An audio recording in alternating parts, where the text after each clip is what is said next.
Hello everybody, एक बार आपका फिर से स्वागत है मेरे YouTube channel of the field 727 में। कल जो मैंने एक वीडियो पोस्ट करी थी तो उसमें मैंने लास्ट में आपको बताया था कि हम नेक्स्ट वीडियो जो बनाएंगे वो इंडिया और पाकिस्तान का जो भी अंडर 19 का एशिया कप हुआ है जिसमें हम पाकिस्तान से हार गए वो कप, उसके ऊपर एक छोटी सी वीडियो बनाएंगे। लेकिन उस वीडियो को बनाने से पहले एक टॉपिक जो कल हमने वीडियो में डिस्कस किया था, जो कि था आपका T20 वर्ल्ड कप का जो एक अनाउंसमेंट किया है कि हमारे ये 15 मेंबर्स आपका T20 वर्ल्ड कप जो 2026 में होगा उसमें हमारे ये प्लेयर्स खेलेंगे। उसमें एक छोटी सी बात मेरे से रह गई थी जल्दीबाजी, वो मैं बता देता हूँ।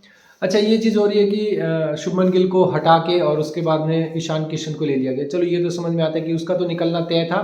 तय तो नहीं मान सकते क्योंकि जब तक वहाँ पे गौतम गंभीर और अजीत आगरकर सिलेक्टर बैठे थे तो किसी को ये उम्मीद नहीं थी कि शुभमन गिल टीम से ड्रॉप कर दिया जाएगा। ये तो हमारा गुड लक मान के चलो कि उसको उस टीम से हटा दिया गया, और वो हकीकत में इस टीम में बिल्कुल भी फिट नहीं बैठा था क्योंकि उसकी स्ट्राइक रेट बिल्कुल कम है और उसकी वजह से कहीं ना कहीं हम मुसीबत में ही पड़ते। तो चलो वो काम एक ठीक हो गया। लेकिन हाँ, एक सवाल उठ रहा है, एक सवाल ये उठ रहा है कि यशस्वी जायसवाल को क्यों नहीं लिया। हालांकि वो T20 में नहीं खेलता, लेकिन अगर कोई एक ये सवाल खड़ा करता है कि यशस्वी जायसवाल को क्यों नहीं लिया गया T20 की टीम में, चलो एक बार को मान सकते हैं कि वो अच्छा खेलता है, बहुत अच्छी स्ट्राइक रेट से खेलता है, लेकिन आप अगर उसको टीम में लेते तो आप किसको हटाते?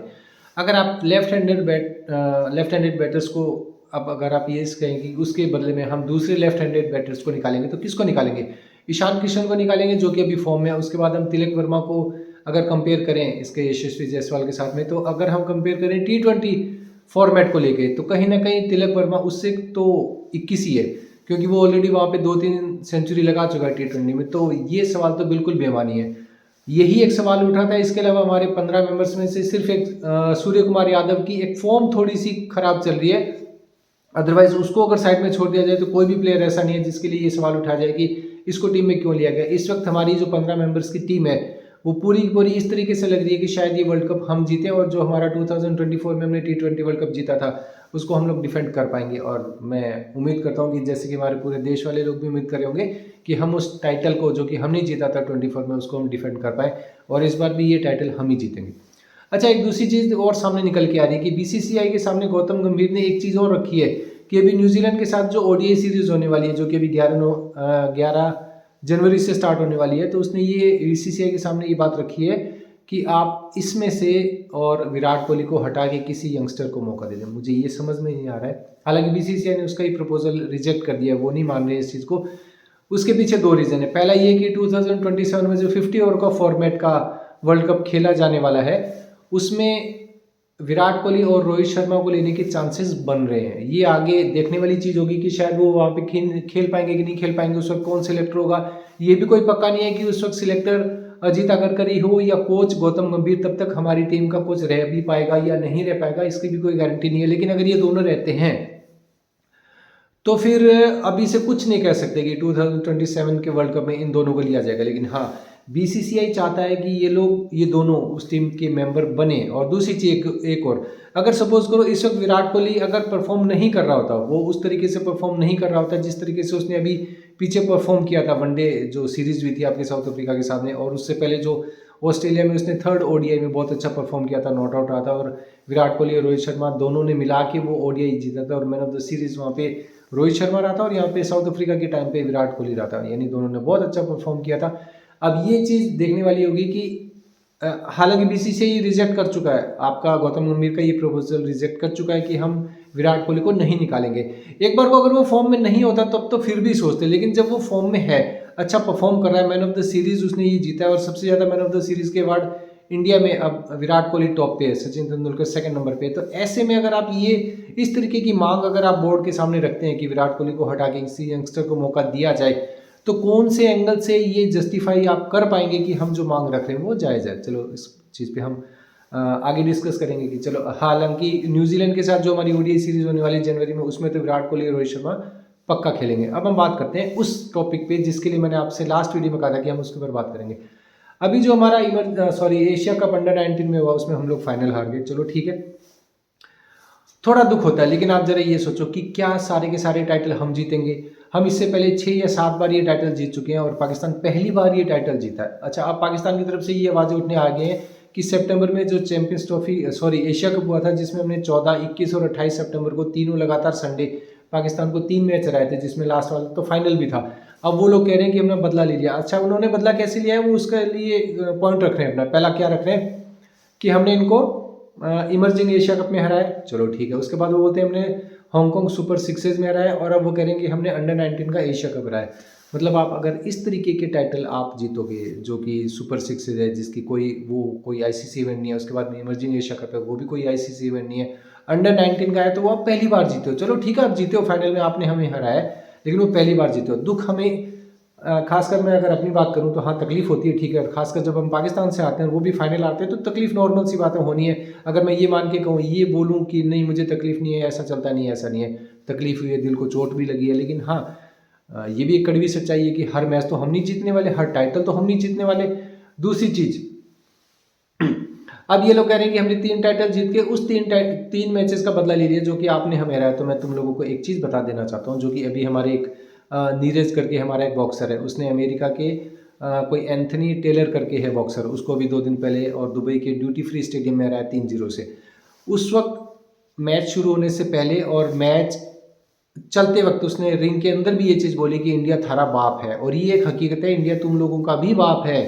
और एटलीस्ट क्रिकेट के मैदान में तो आप कोई भी फील्ड ले लो, आप पॉलिटिक्स ले लो, आप स्पोर्ट्स ले लो, आप म्यूजिक ले लो, इसके बाद आप ट्रेड ले लो, इकोनॉमी ले लो, कौन सी ऐसी चीज़ें जिसमें इंडिया पाकिस्तान से आगे नहीं है। तो ये चीज़ें तो रहने दो कि तुम लोगों ने 3 मैच जीत लिए तो हो गया। अच्छा, उसके बाद में एक चीज़ और देखो, अभी आईसीसी का जो चेयरमैन है वो जय शाह है, जो कि हमारे बीसीसीआई के चेयरमैन हुआ करते थे पहले, अब वो आईसीसी के चेयरमैन है। अभी पीछे जब हमने चैंपियंस ट्रॉफी जीती तो क्या जय शाह टीम के साथ बीच में खड़ा हुआ था सेलिब्रेशन के टाइम पे? नहीं हुआ। क्यों? क्योंकि उसकी वो जगह नहीं है। अब आपका पीसीबी का चेयरमैन वहाँ पे खड़ा होता है, जबकि वो एसीसी का भी चेयरमैन है, उसको वहाँ पे नहीं खड़ा होना चाहिए था। लेकिन इन लोगों के पता नहीं दिमाग में क्या था कि हम लोगों ने क्या ही जीत लिया, इंडिया को हरा दिया, तो हम लोगों ने पता नहीं क्या ही हासिल कर लिया। अच्छा, एक मेन चीज़ जिसके ऊपर मैं बहुत खुश हूँ, भले ही वो मैच हमारे हैं, दुख होता है, मुझे तकलीफ है, लिटरली मुझे बहुत ज़्यादा तकलीफ है। और ख़ासकर से पाकिस्तान के अगेंस्ट जब हम लोग मैच हार रहे हैं, पिछले 2-3 मैचेस जो कि हमारे इमर्जिंग एशिया कप, उसके बाद में सुपर सिक्सेस हांगकांग वाला, और ये हारे हैं, तो ठीक है, भले ही आईसीसी इवेंट रहा हो, लेकिन हारते हैं तो तकलीफ होती है, और मुझे तो हकीकत में बहुत ज़्यादा तकलीफ होती है। लेकिन जो चीज़ मुझे सबसे अच्छी लगी वो आपको बताता हूँ। भले हम लोग मैच हारे, लेकिन एक चीज़ मुझे बहुत अच्छी लगी कि जब हम टारगेट चेस करने के लिए आए तो हमारा 32 पे एक भी विकेट नहीं था। उसके बाद हमारे 82 के ऊपर 6 विकेट चले गए थे, यानी कि हमने अगले 50 रन के अंदर अंदर 6 विकेट खो दिए थे। हालांकि उनके भी चले गए थे, उनके 302 पे कुछ 3 विकेट थे, उसके बाद में 327 के ऊपर, यानी हमने उनके 25 रन के अंदर उनके 5 विकेट गंवा दिए थे। लेकिन वो जो डैमेज होना था वो उस 302 रन से पहले पहले हो चुका था। लगभग 42 या 43 ओवर के अंदर अंदर उन्होंने 300 रन बना दिए थे। एक हमसे थोड़ी सी चूक ये हुई कि भले ठीक है हमारे भी यंगस्टर्स हैं, तो हम ये नहीं कह सकते कि उनकी तरफ से बड़े खेलने आए थे, वो भी अंडर 19 के ही बच्चे खेल रहे थे। लेकिन हाँ, उन्होंने थोड़ा सा ये कहते हैं ना कि एक चीज़ उन्होंने शो करी कि भले ही हम लोग 19 साल से कम के लड़के हैं, लेकिन उन्होंने ये मैच्योरिटी दिखाई कि 50 ओवर का मैच चल रहा है। ये T20 का मैच नहीं है कि आपको हर ओवर में आपको हिट ही करना है, चौके छक्के लगाने हैं। आप 50 ओवर का मैच है, आप एंकर रोल भी अदा कर सकते हैं। 2-3 विकेट चलेंगे तो आप एटलीस्ट एक पार्टनरशिप लगा सकते हैं। 5-10 ओवर तक अगर आप थोड़ा कम खेलेंगे, थोड़ा धीरे खेलेंगे, आपकी रन रेट जो है वो पर ओवर जो एवरेज है वो अगर थोड़ी भी होती है तो कोई बात नहीं, लेकिन हमें हमारी विकेट नहीं खोने। और ये वाली मैच्योरिटी हमारी टीम वालों ने नहीं दिखाई।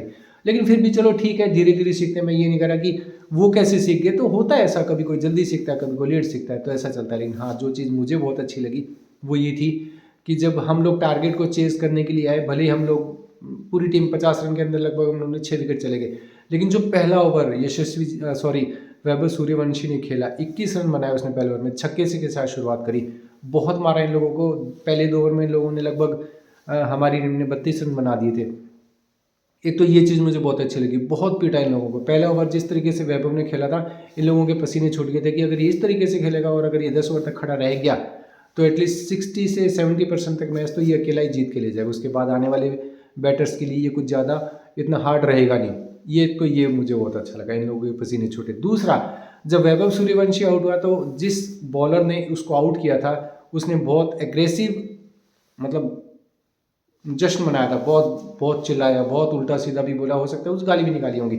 उसके बाद वैभव सूर्यवंशी ने पीछे मुड़ के जो उसको जेस्चर किया, जो उसको बोला, वो मुझे मतलब बहुत ही मज़ा आ गया उसको देख के। वो क्या बोलता है, पहले तो उसको इशारा करता है कि तू इधर आ, और उसके बाद अपने जूते की तरफ इशारा करके कहता है कि तेरी औकात मेरे जूते से बढ़ के नहीं है, मेरे पैरों की धूल से बढ़ के तेरी औकात नहीं है। और ये रील्स बनने लगी हैं इसके ऊपर, उसके बाद ये वायरल हो गया ये वीडियो बहुत ज़्यादा। मतलब मैं बता नहीं सकता कि मुझे कितना मज़ा आया इन लोगों को इस तरीके से जवाब देना कि इधर आओ बेटा, और तुम्हारी जो औकात है वो मेरे पैरों की धूल से बढ़ के नहीं है। तो ये तो विराट कोहली भले ही रिटायर हो चुका है T20 से, लेकिन वो जिस तरीके से वो सिखा के गया अपने पीछे वाले को, अगर अच्छा कुछ लोग मुझे ये बोलेंगे कि ये जेंटलमैन गेम है तो क्या इस तरीके से करना अच्छा लगा। मैं आप लोगों को एक बात साफ साफ बता देता हूँ कि पाकिस्तान के साथ ये सब करने में मुझे कहीं पे भी ये नहीं है कि हम लोगों ने ऐसा क्यों किया, इन लोगों के साथ तो करना ही ऐसा चाहिए था। बहुत से लोग ये बोलते हैं कि इन लोगों के साथ जब उन लोगों ने ऐसा कुछ नहीं किया। अच्छा, इन लोगों का वो जो मेंटोर है, क्या नाम है उसका, सरफराज, उसने 2017 का जो चैंपियंस ट्रॉफी हम लोग पाकिस्तान से आ रहे थे उस वक्त ये कैप्टन था। उससे पहले ये अंडर-19 का वर्ल्ड कप भी जीत चुका है, और तीसरा इस बार इसकी कोचिंग के अंदर अंडर-19 का एशिया कप ये लोग जीते हैं, तो बहुत हवा में उड़ रहे हैं। उसने ये कहा प्रेजेंटेशन के बाद, जब उससे पूछा गया कि इस तरीके से जब झगड़े हो रहे हैं इंडिया की टीम के प्लेयर्स के साथ में, तो उसके ऊपर क्या कहना चाहेंगे। तो सरफराज क्या कहता है कि मैंने अपने सभी बच्चों को ये बोल दिया था कि आप फालतू का कोई भी सेलिब्रेशन नहीं करेंगे, कुछ एग्रेशन नहीं दिखाएंगे, नॉर्मल करेंगे, कोई गाली गलौच नहीं होगी, ये नहीं होगी। तो उसके बाद हमारे ऊपर ये उंगली उठाई जा रही है कि सरफराज की कैप्टनसी में उनके बच्चों ने ऐसा कुछ नहीं किया, लेकिन हमारे जो प्लेयर्स हैं इंडिया की टीम के प्लेयर्स हैं वो गालियाँ निकाल रहे हैं। I am totally agree with that. मुझे इस चीज़ से कोई परहेज़ नहीं है। इन लोगों के साथ जितनी गाली गलौज की जाए उतना थोड़ा ये लोग हमारे देश में आएँ, आतंकवाद फैलाएं, मासूम लोगों को मारें, और उसके बाद हम इन लोगों के साथ में डिसेंसी दिखाएं, ये मुझे बिल्कुल भी मंजूर नहीं है। मुझे इस चीज़ से कोई भी परहेज़ नहीं है। अगर इन लोगों को जितनी गाली दी जाती है, कहते हैं कि पहले विराट कोहली और रोहित शर्मा जब खेला करते थे 2021 या 22 तक भी यही हालात था कि एक दूसरे से हाथ मिलाया करते थे, बहुत अच्छे से गले मिलते थे, बातें किया करते थे, क्रिकेट की बातें करते थे, फैमिली की बातें करते थे, आपकी लाइफ में क्या चल रहा है वो सब बातें करते थे। मुझे उस चीज़ से कभी कभी खुशी नहीं हुई। मुझे इन लोगों से किसी तरह का की कोई भी मेल मिलाप मुझे चाहिए नहीं। मैं चाहते नहीं कि हमारी टीम का कोई भी प्लेयर इन लोगों के साथ में हाथ मिलाए उनके साथ। हकीकत बताऊं तो उससे अभी जो ये एशिया कप हुआ था जो हम लोगों ने जीता था सूर्य कुमार यादव की कैप्टनसी में, तो मैं साफ साफ आप लोगों को बता दूं, उससे पहले जो भी कल्चर चलता हुआ आ रहा था इन लोगों के साथ में हाथ मिलाना, बातें करना, इनके साथ गप्पे मारना, इनके साथ तस्वीरें खिंचवाना, मुझे ये चीज़ें बिल्कुल पसंद नहीं थी। हालांकि मैं यहाँ पे बैठा कुछ नहीं कर सकता, चीज़ें मेरे हाथ में भी नहीं है, चीज़ें आप लोगों के हाथ में भी नहीं है। लेकिन हाँ, अब ये चीज़ें जो शुरू हुई हैं, और मैं आप लोगों को दावे के साथ कह सकता हूँ ये चीज़ें आगे सुधरने वाली नहीं है, और ये ऐसे ही चलेगा। ना हम लोग इन लोगों के साथ में हाथ मिलाएंगे, ना हम इन लोगों के साथ में बैठ के बात करेंगे, ना तस्वीर खिंचवाएंगे, और ये कंटिन्यू रहेगा, ये आगे तक रहना। ये चीज़ें सुधरने वाली नहीं है, और मैं चाहता भी नहीं ये चीज़ें सुधरे। तो आज की वीडियो में सिर्फ इतना ही। आप लोगों को सिर्फ ये बताना था कि भले ही हम ये अंडर-19 का एशिया कप आ रहे हैं, लेकिन ठीक है, हर मैच तो हम नहीं जीतने वाले हैं ना, और हार जीत तो लगेगी, रिकॉर्ड्स भी टूटेंगे। और अब कहने को ये भी कहा जा रहा है कि इनका एक बैटर 172 बना के गया था, जबकि हम 156 या 58 के ऊपर पूरी टीम ऑल आउट हो गई थी। कहने का मतलब है कि हमारी पूरी टीम ने उतने रन नहीं बनाए जितना उसकी टीम की एक बैटर ने बना दिया। तो बहुत सी बातें उठ रही है, मुझे उस चीज़ को एक फर्क नहीं पड़ता। ये सब हार जीत चलती रहती है, हर मैच हम नहीं जीतने वाले, और हर टूर्नामेंट भी हम नहीं जीतने वाले, हर टाइटल भी हम नहीं जीतने वाले, ये सब चलता रहेगा। लेकिन हाँ, खुशी मुझे इस चीज़ की है कि इसको पहले ओवर में इन लोगों को बहुत बुरी तरीके से तोड़ा गया, और उसके बाद में जो वैभव ने उसको इशारा करके अपना जूता दिखाया, मुझे तो बहुत खुशी है। अच्छा, इस वीडियो में इतना ही। नेक्स्ट वीडियो में आपसे फिर से मुलाकात होगी। तब तक के लिए जो लोग मेरी वीडियो पे पहली बार आए, या जो लोग मेरी वीडियो देखते हैं लेकिन उन्होंने सब्सक्राइब नहीं किया, उनसे रिक्वेस्ट है कि मेरे चैनल को सब्सक्राइब करें, लाइक डिसलाइक जैसा आप लोगों को ठीक लगे शेयर करें, और हाँ, कमेंट ज़रूर करें। तब तक के लिए जय हिंद, जय भारत।